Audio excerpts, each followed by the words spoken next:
Hello, and welcome to today's English Learning Podcast. In this episode, you'll listen to a real conversation in clear, natural English.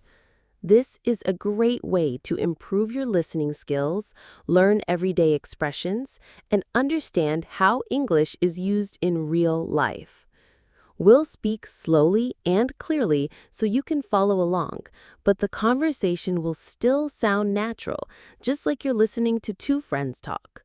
You'll hear questions, answers, and everyday phrases you can use in your own conversations. While you listen, try to focus on the meaning of the words, not just individual vocabulary.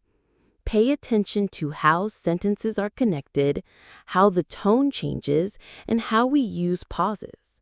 This will help you sound more natural when you speak English. So, grab your headphones, get comfortable, and let's start our real English conversation. Hey, James. It's been such a long time since we last met. How have you been? Hey, Sarah. Yeah, it feels like forever. I've been pretty good, just busy with work and a few personal projects. How about you? Same here. Work has been keeping me busy too, but I'm trying to make more time for myself. Lately, I've started reading again in the evenings. It really helps me relax. That's great. What kind of books are you reading? Mostly fiction, but sometimes I like to read nonfiction books about travel and personal development. Last week, I finished a book about a man who traveled across South America by train. The descriptions of the landscapes were so beautiful. It made me want to pack my bags and go somewhere new. Wow, that sounds amazing. I've always wanted to travel more, but I keep putting it off. There's always something else that feels more urgent. I know what you mean, but sometimes I think we just need to go for it. Even a short trip can make a big difference in how we feel. By the way, have you been to that cafe down the street? They have a new seasonal menu. No, I haven't been there yet. What's on the seasonal menu? They have a spiced pumpkin latte, which is perfect for this time of year, and a few new sandwiches with roasted vegetables. I tried the latte yesterday. It was delicious. That sounds tempting. Maybe after we're done here, we can go check it out together. Yeah, let's do that. I think it's nice to mix things up once in a while. Speaking of mixing things up, have you started any new hobbies recently? Actually, yes. I've been learning how to cook new recipes. I used to only make simple dishes like pasta or scrambled eggs, but now I'm trying more complex meals. Last week, I made homemade sushi for the first time. Wow, sushi? That sounds impressive. Was it difficult? The hardest part was rolling it neatly. You need to be patient and use the right amount of rice or it all falls apart. But once you get the hang of it, it's actually really fun. And the best part is you can choose your own ingredients. I'd love to try making sushi. I've been spending a lot of time learning photography lately. I bought a secondhand camera a few months ago, and now I'm practicing every weekend. That's awesome. What kind of photography are you into? Portraits, landscapes, street photography? Mostly street photography. I love capturing everyday life. People walking, markets, small details you might not notice unless you really look. That's a great way to see the world differently. Plus, photography is such a creative outlet. You get to tell a story without using words. Exactly. And I've realized that learning a skill like photography is a lot like learning a language.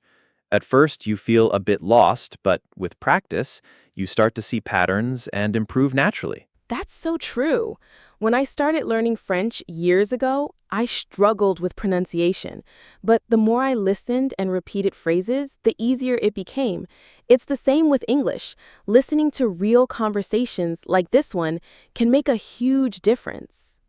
Right, because you're not just learning individual words, you're learning how people actually use them in real life. Part 3. Travel Dreams and Future Plans.